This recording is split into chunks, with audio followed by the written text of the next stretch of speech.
Beneath the eerie glow of the blood moon, the Egyptian desert whispers with secrets long buried. The Great Sphinx, weathered by millennia, stands as a silent guardian, its gaze locked upon the horizon, watching, waiting. What does it know that we don't? Beneath its very foundation, something has remained hidden for thousands of years. A chamber untouched by time, filled with symbols from a civilization long before recorded history. And deep within that darkness, a message waits, a warning, a prophecy, a truth so profound that someone, somewhere, has spent centuries ensuring it is never uncovered. But tonight, we break the silence. What was discovered beneath the Sphinx? Why have archaeologists and historians turned away from its secrets?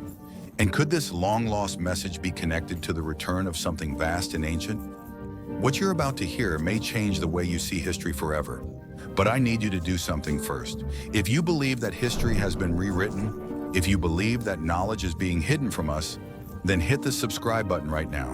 And if you're ready to uncover the truth, drop the number 7 in the comments below. Let's show them. We are watching. Now let's begin. Carved into the surface of a massive stone slab, nearly imperceptible beneath layers of dust, a message waits. One that transcends civilizations, one that warns of an impending return. And yet this message has been carefully, methodically erased from history, its contents obscured by forces far beyond our comprehension. Those who came before us, the ancient scribes and priests, inscribed these warnings not to be worshipped, not to be marveled at, but to be heeded, because they understood something we have forgotten. Time is cyclical, and history, like the heavens, moves in predictable, unrelenting patterns. Somewhere in the depths of this lost chamber, etched in faded inscriptions, the name Nibiru emerges, a celestial body shrouded in legend, an elusive wanderer that, according to the ancients, brings with it cataclysmic upheaval whenever it nears. The Sumerians spoke of this rogue planet as the home of the Anunnaki, godlike beings who once descended upon Earth and, as some theories suggest, played a pivotal role in shaping human civilization. But why has modern history chosen to dismiss these accounts? Why have archaeologists, astronomers, and scholars so deliberately turned away from the implications of this knowledge? The answer perhaps lies not in ignorance, but in intention. Because those who hold power today know that the return of Nibiru is not a matter of myth or superstition, but of inevitability. It is a truth too dangerous to be spoken, a reality that, if widely acknowledged, could unravel the carefully constructed illusion of control that has governed humanity for centuries. There have been whispers, fragments of suppressed discoveries, reports of classified expeditions, and anomalies captured by telescopes before mysteriously vanishing from public record.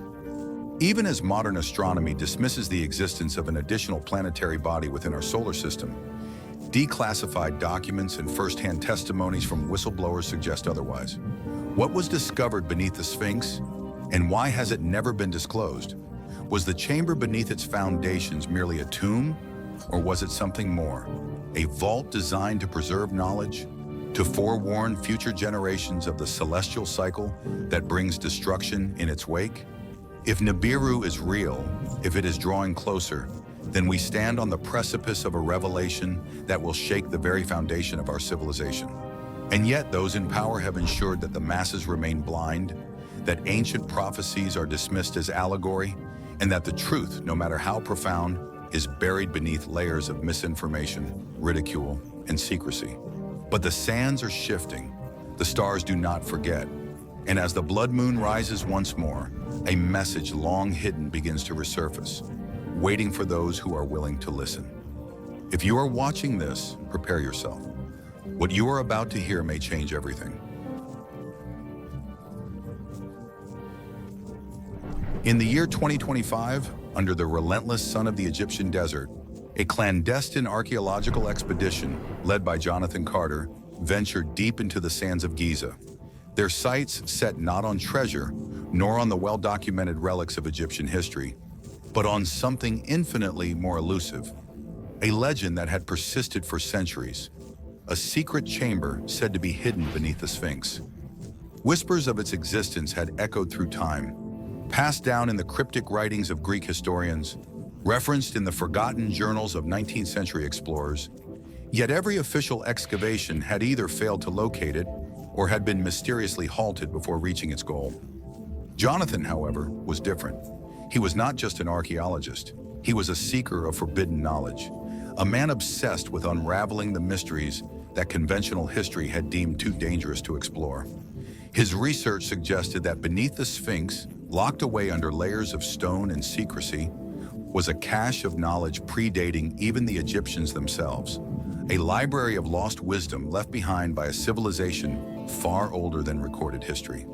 For weeks, the team toiled under the oppressive desert heat, meticulously scanning the foundation of the Sphinx with ground-penetrating radar, sifting through millennia of accumulated sand in search of anomalies. And then, a breakthrough. Hidden beneath the shifting sands, nearly imperceptible against the natural bedrock, was a section of stone unlike any other. It was denser, smoother, unnatural, not an extension of the Sphinx's weathered foundation, but a constructed barrier, a wall. Jonathan knew immediately this was it, the entrance to something ancient, something buried with purpose. But as they worked to uncover it, unease settled over the team. The air around them felt heavy, charged with an almost imperceptible vibration, as if the very earth beneath them resisted their intrusion. Carefully, they began removing the outer layer of sediment that had kept this structure hidden for untold centuries. As they did, something extraordinary emerged: markings. But these were no ordinary Egyptian hieroglyphs. Instead, etched into the stone with eerie precision was a script that had no place beneath the sands of Giza, Sumerian cuneiform. A chill ran down Jonathan's spine. A Sumerian inscription in Egypt. The implications were staggering. The conventional timeline of human civilization dictated that the Sumerians, widely considered the first advanced society, had no known connection to the architects of the pyramids. And yet here was irrefutable evidence that the two civilizations had not only intersected, but had shared something so vital, so sacred, that it had been buried beneath one of the greatest monuments of antiquity. The text was fragmented, eroded by time, but as Jonathan traced his fingers over the faded characters, he could still decipher fragments. The return, the watchers, the red star. He turned to his team, his voice barely above a whisper. This isn't Egyptian. This isn't even from this time. A hushed silence settled over them. Something about the inscriptions, the way the symbols seemed almost scorched into the stone, felt ominous, like a warning meant for those who would dare disturb this place. They had come too far to stop.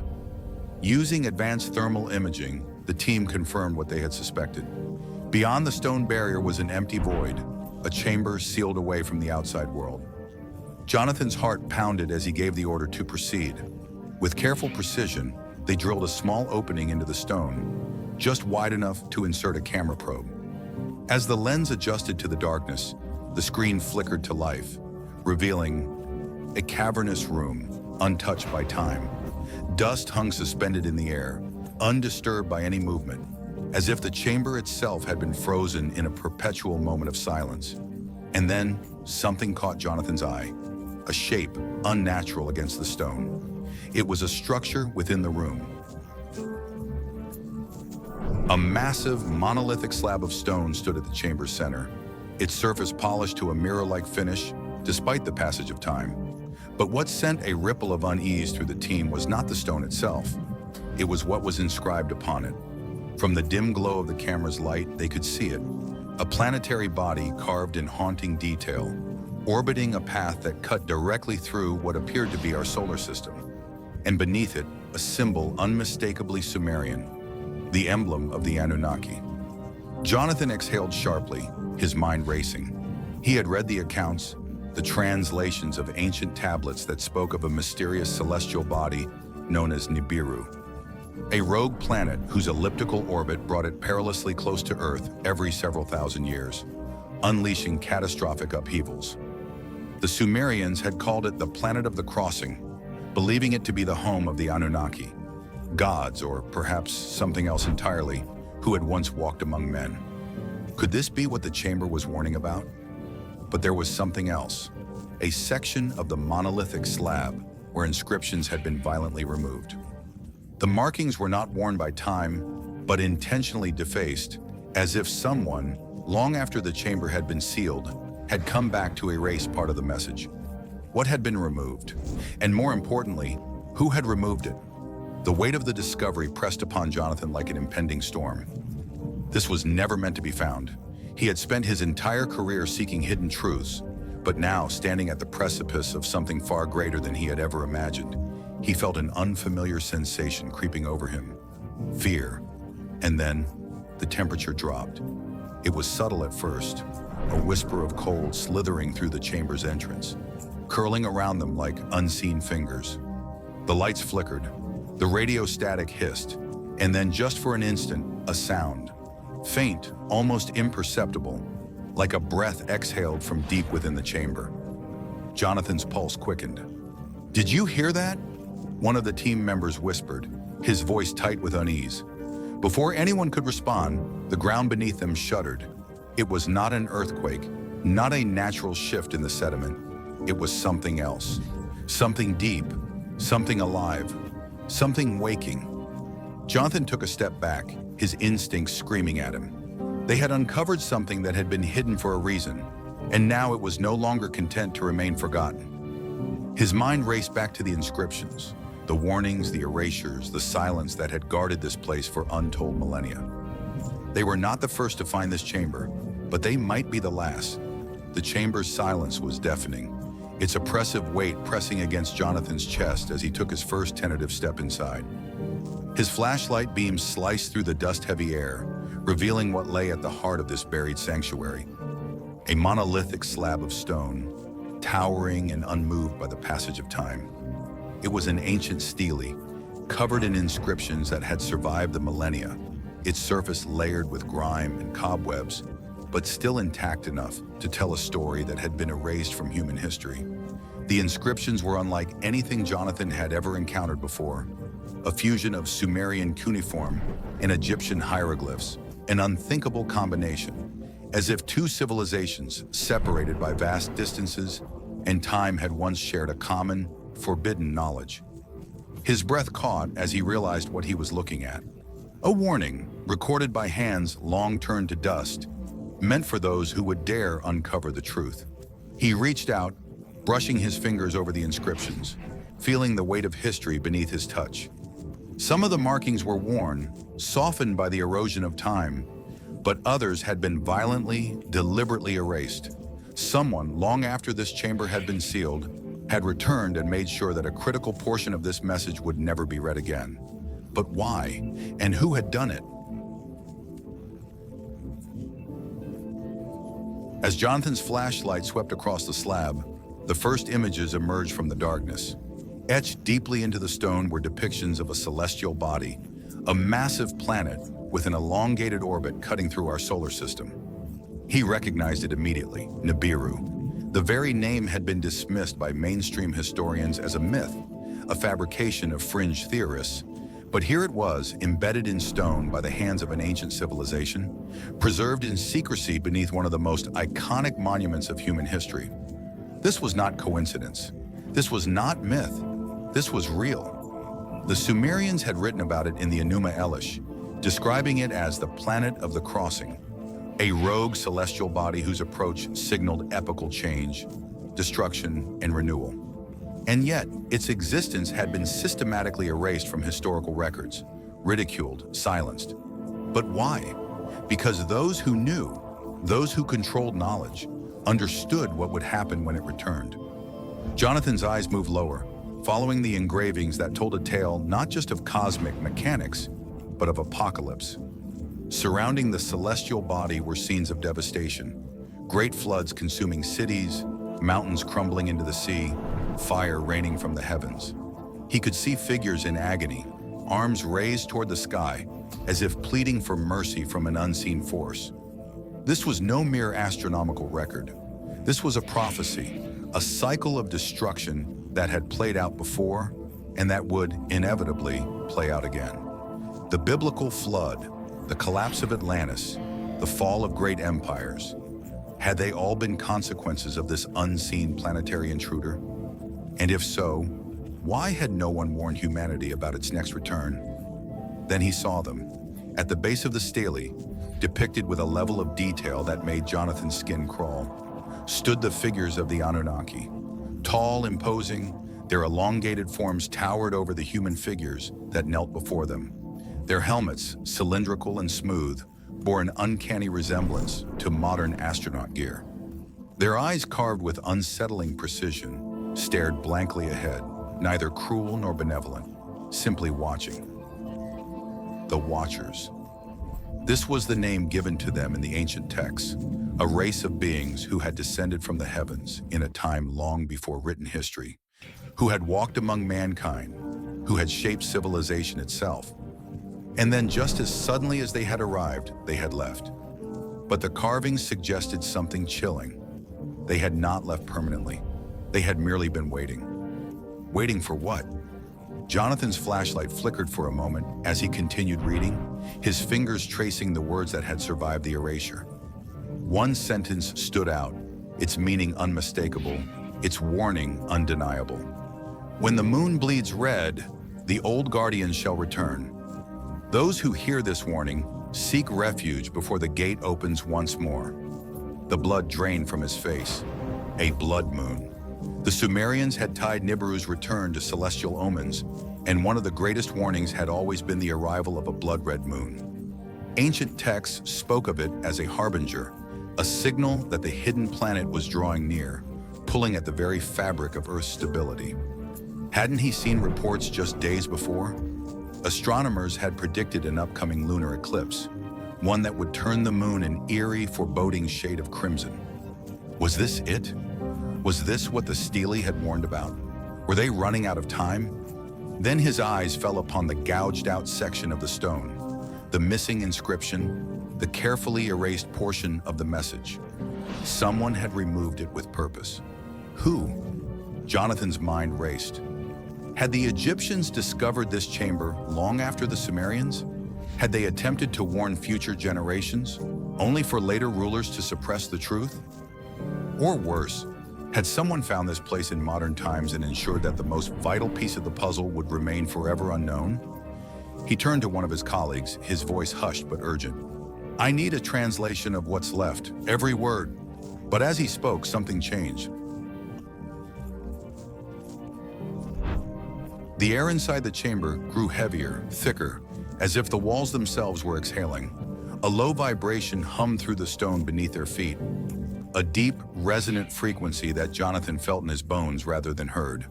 The temperature dropped.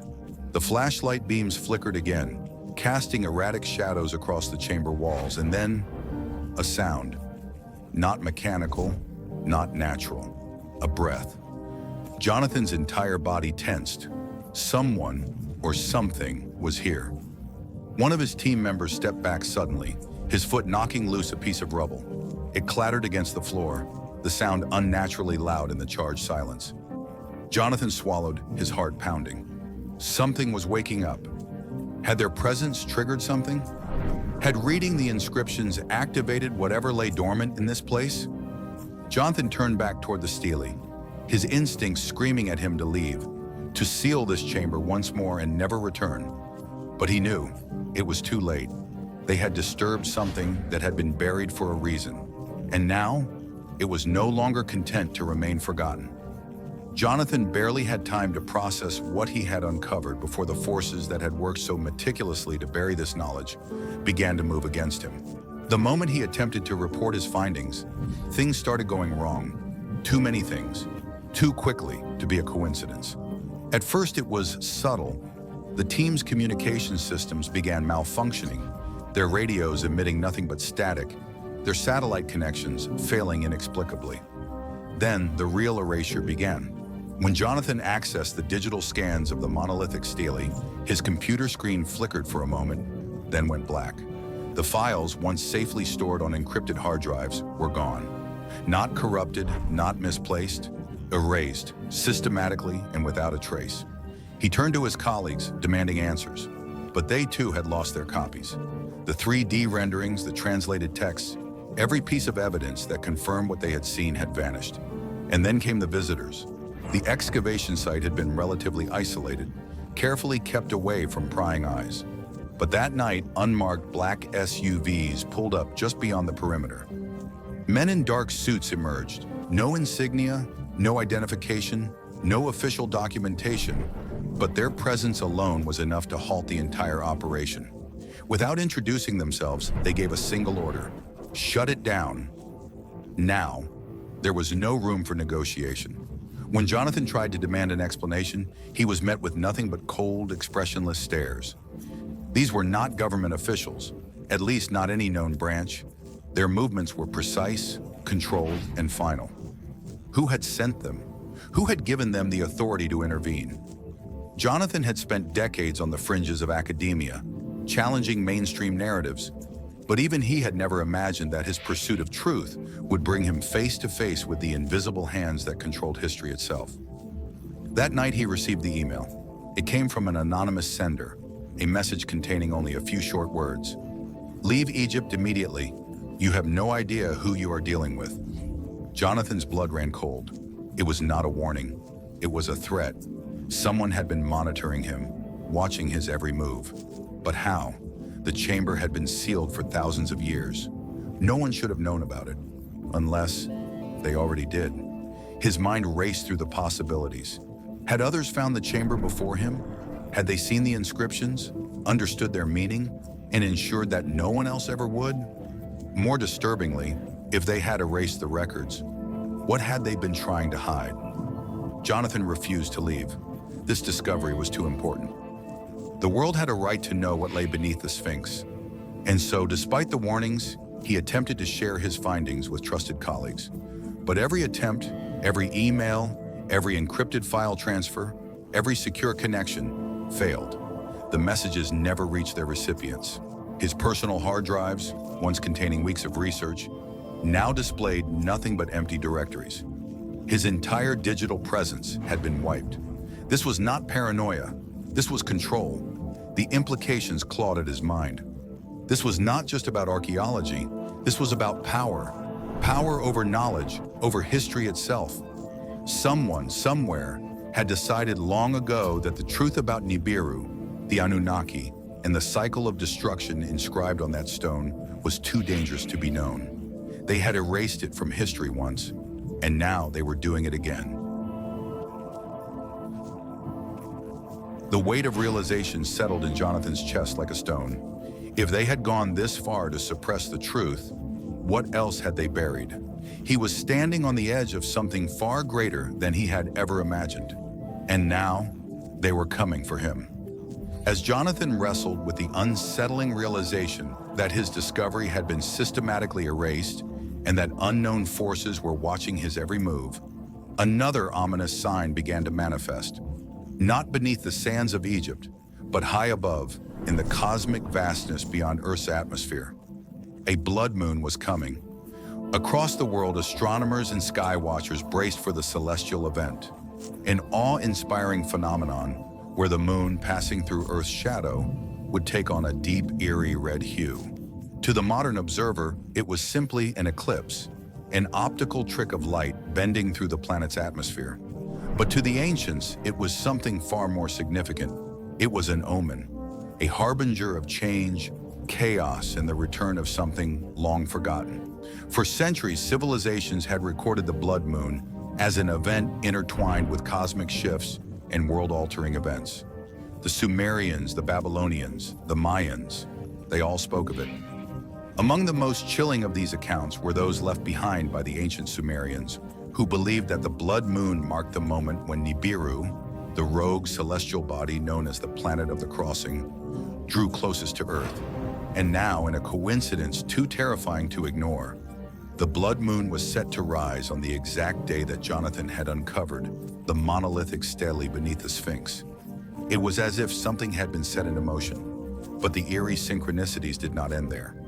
As Jonathan continued to piece together what remained of his research, a disturbing report surfaced, one that never reached mainstream news but instead circulated quietly among independent astronomers and rogue insiders. NASA had detected an unidentified object moving near the orbit of Neptune. At first it was dismissed, classified as an asteroid, a fragment of interstellar debris, nothing of concern. But as more data emerged, it became clear that this was no ordinary object. The anomaly was enormous, far larger than any known asteroid, yet moved unpredictably with a trajectory that defied standard gravitational models.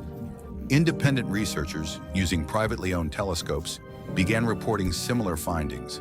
A massive, dark celestial body drifting toward the inner solar system, behaving as if it were not merely wandering, but following a path that led directly toward Earth. And yet, not a word of this was spoken in mainstream media. Why? Jonathan knew why. The silence was intentional. Just as knowledge of the chamber beneath the Sphinx had been buried, just as the records of Nibiru had been erased from historical accounts, this too was being concealed. He imagined the shadowy forces that had silenced his discoveries, moving swiftly to contain this, ensuring that the world remained oblivious, that humanity remained unprepared. But the blood moon would not be silenced. The world would watch as it ascended in the night sky, its crimson glow washing over cities, deserts, oceans. Some would marvel at its beauty. Others would feel a strange, unshakable unease, a primal warning deep within the subconscious, a whisper in the bones, an echo of something humanity had long forgotten, but still, on some instinctual level, recognized. Jonathan stood at the edge of an abyss, not just of lost knowledge, but of an imminent reality. If the ancient warnings were true, if the blood moon truly signified the return of something vast and powerful, then the world was running out of time. Jonathan Carter never made it back to the United States. His flight was booked, his itinerary confirmed, and his encrypted files, what little remained after the relentless purge, were ready to be shared with the world. He had found something beneath the sands of Egypt, something never meant to be uncovered, and now he was running out of time. But then, just as suddenly as he had uncovered the truth, he vanished. No official record of his departure existed. Security footage showed him entering the airport terminal, but not a single trace of him boarding the plane. His hotel room remained untouched, his luggage packed but never claimed. His last recorded message was brief, yet its weight lingered like an echo in the void. They know. I don't think I have much time. Then, silence. The world did not stop for him. There were no headlines, no urgent investigations, no questions asked. A man had disappeared, and yet it was as if he had never existed at all. But those who knew, those who had followed his work, who understood what he had found, knew that this was no accident. He had come too close to something powerful, something hidden not just beneath the stone of the Sphinx, but beneath layers of history itself. The monolithic stele, the lost Sumerian inscriptions, the prophecy of Nibiru, all of it had been deliberately erased from the historical record, and now Jonathan Carter had been erased along with it. But what they didn't anticipate, what the ones in the shadows could not completely control, was that before he disappeared, he left behind something. Hidden within the lining of his travel bag was a notebook, a simple weathered journal, yet within its pages lay the secrets they had spent centuries trying to bury. Every suppressed truth, every anomaly ignored by mainstream scholars, it was all there. The lost symbols beneath the Sphinx, the warnings carved in stone, the blood moon's eerie connection to the return of something vast, something beyond human comprehension. Jonathan had written everything down, and yet his notes only led to more questions.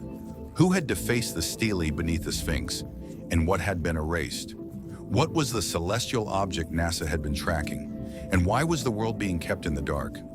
And the most chilling question of all, was the blood moon merely an astronomical event, or was it the final warning before the cycle repeated itself once more? Jonathan Carter's gone, but what he found refuses to stay buried.